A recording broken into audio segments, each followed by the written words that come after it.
सिंध हुकूमत ने हल्का बंदियों में गड़बड़ की, जहां चाहा सियासी मकासद के लिए हल्का बंदियां की। एमक्यूएम रहनुमा फरूक नसीम का इल्जाम, साफ और शफाफ इंतखाबात को बगैर शफाफ हल्का बंदियों के नामुमकिन करार दे दिया।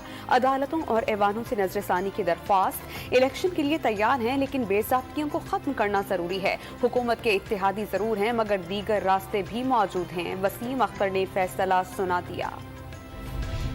मुश्किल फैसले कर लिए, मामलात भी तय पा गए। IMF से अगले हफ्ते मुआहिदा तय पाएगा। वजीर खजाना मिफ्ताह इस्माइल पुरउम्मीद डॉन न्यूज के प्रोग्राम इन फोकस में बताया कि IMF से कर्ज की रकम 6 अरब से बढ़ाकर 8 अरब करने की दरख्वास्त भी की है।